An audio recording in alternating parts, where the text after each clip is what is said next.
Hi, I'm Catherine McLennan and I'm here today to do an assessment with Ashley, who's volunteered to be my special helper today, to show you how to conduct the pre and post test for Listen to Read.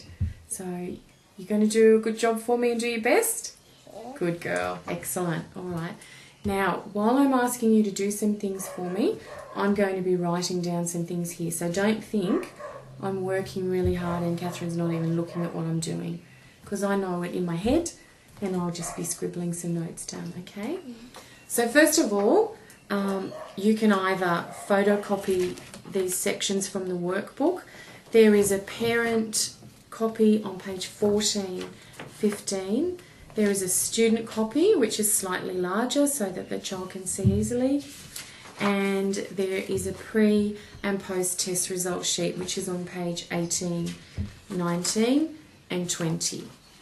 So we might get started, Ashley, if that's okay with you. Are you ready? Yeah. Okay, in a big loud voice for me. Can you tell me the names of those letters, please? A, E, I, O, U. Fantastic. So I'm just ticking if she gets it right, and if she makes any errors, I'll write down exactly what she says. So we're up to this one now. Can you tell me the sounds of those vowels, please, Ashley? A, E, O, A. Too easy. Now we're up to here. Can you tell me the names of those letters? D, K, P, B. So in the consonant names section, for V, Ashley said U. It does look a little bit like a U. And for J, she said I. So I just recorded those slight errors. So now we're going to move on to the sounds that the letters make. And if you get stuck, Ashley, and you want to think of a word to help you, that's fine. Okay, so we're up to this one here. You're doing really well. I'm not sure on that one. Okay, so if I said the word to you, dog, what does dog start with? D, And what sound does D make? D, Good girl. So, D, K, P, that's it. B, Excellent. Okay, so just in the consonant sounds there, for K, Ashley said S. For G, she said J. In some cases that's correct. So in a word like circle, it's a S sound. In a word like gym or gentle, it's a J sound. But most of the time it's K and G, so we'll count those as just small errors. Okay, we're moving on to the consonant clusters now. So if I say the words to you, bring, break, brush, breakfast, can you hear the br at the beginning of all of those? yeah. So what I want you to do with all of these ones is, I want you to tell me what sounds those letters make when they go together. And again, if you get stuck and you want to think of a word to help you, that's fine. So we've already done the first one. Can you remember what it was? R, Excellent. K, Good. Did you think of a word to help you? cross. Excellent. Okay. Right, I'll just stop you there for a moment. So we started off with br and cr and gr. For fr, she said fur, so I've written down F-E-R because it's not quite blended. She got tr, and for pr, she said purr, so I've written down P-E-R, so I'm writing it down exactly like she's saying it. And for dr, she said dur, so just a few things that aren't quite blended, so we'll keep going, and if you can think of some words to help you, that's great. So we're up to this one now.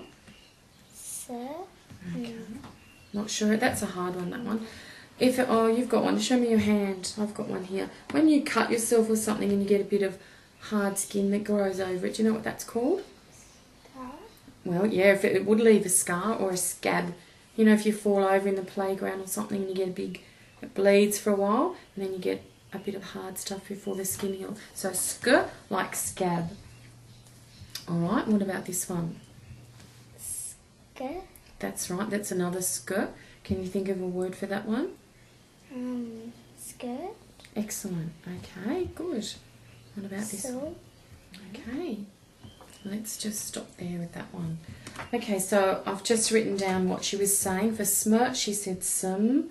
For snert, she said sin. So it's not quite blended. She got spurt and swir. For plurt, she said pull. And for blurt, she said bull. And clert, she said cool. and flirt, she said full, and glurt, she said gul. So I've written it down exactly the way that she pronounced it. And for twerk, she said twr. She got sh and ch and w and th right. Now, we'll go on to these harder ones. These are really hard, so don't worry too much if you don't get them. If your child is struggling at this point, you might stop and not do the remainder of these and then move on to the sight words. Actually, we might do that. We might skip those and we'll move on to the sight words. Do you remember when you were in kindy and year 1 and you had to learn lists of words? Yes. So that's all these ones are. So do you want to have a go at those ones for me if we start there? Anyway. Sorry, can you say that again? In big... Anyway. Okay. The can get good ran read. Good girl. Excellent.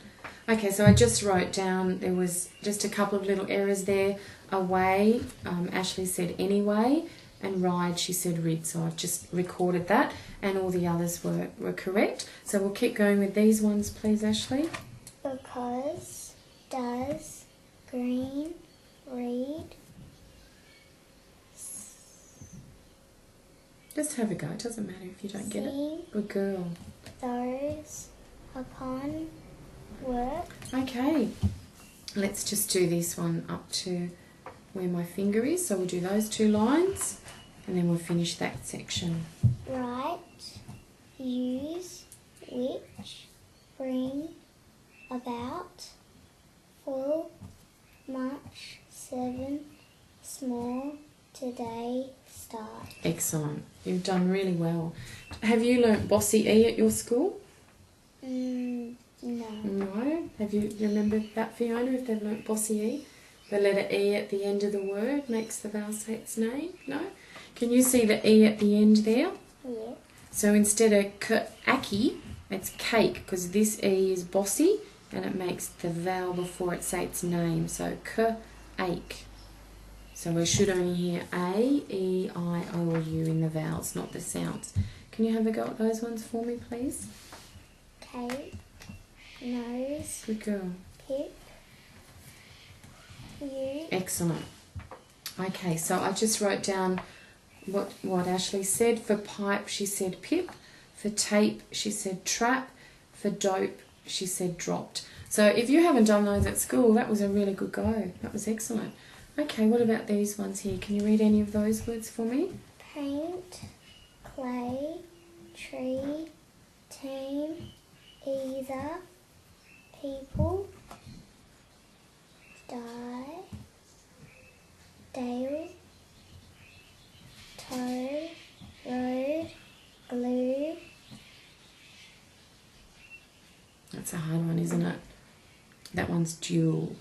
That means 2 of something. Right. I'm going to skip the prefixes and suffixes. With an older student, I would do that. And I'm just going to go on to some of these words down the bottom to see if she can break words up into syllables. But I'll only probably do maybe the first 3 lines. Can you have a go at that one? Swimmer, winter, feeling, replace, discus,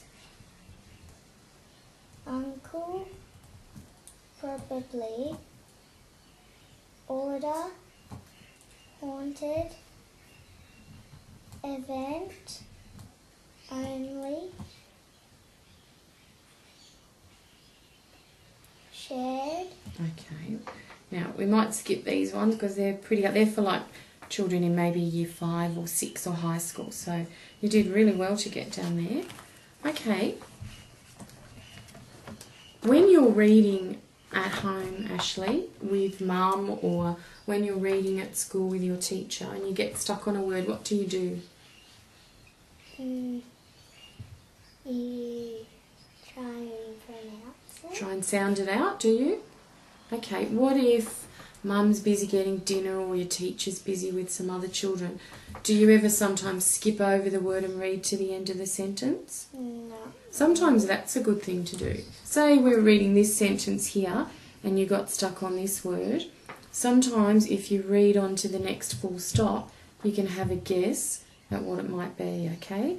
So what I want you to do is to just try and read these sentences. They start off really easy and then they get a little bit harder, and I'm going to stop you when I think it's getting a little bit hard for you, okay? So just take your time and we'll see how you go. Pat ran up the hill to get the big dog. Good girl. Excellent. You are a good reader, aren't you? Because you can read well above your age. Well done, Ashley. Good girl. Okay, so I was just doing the McLennan Reading Age Guide then. It just gives you an idea of the approximate reading age. Ashley is 8 years and 9 months in her chronological age, and her reading age is 9 years and 3 months according to the McLennan Reading Age Guide. So it just gives you an idea of, you know, if they are where they should be. And Ashley is a little bit above, so that's excellent. Well done. Now, I might get you, I've got lots of books here, I might get you to just choose a book that you'd like to read to me. And it's also a good idea maybe with your mobile phone to just tape them reading something, so at the end of the program you've got something to compare it to as well. So I'll just put those in front of you and you can have a look and choose a book that you might like to read. I've just got the Fitzroy Readers here, which are the books that we use in the tuition, the weekly tuition classes.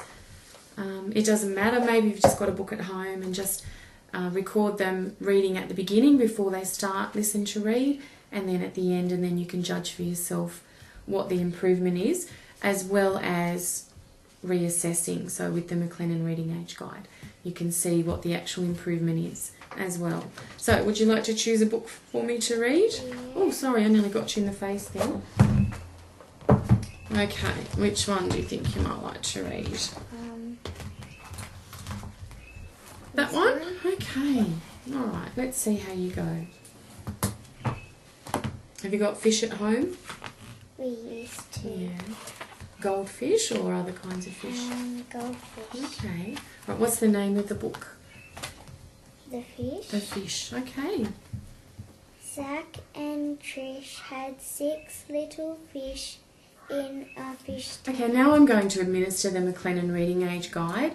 I would like to point out that it is just a guide. It's not a standardised reading test. So teachers at school may have given you a standardised reading age test result, but it's just so that you've got something to compare the improvements to at the end. So first of all, you stop administering the test after the child makes 4 errors. You can put your pen on the word where they have made the error and see if they self-correct.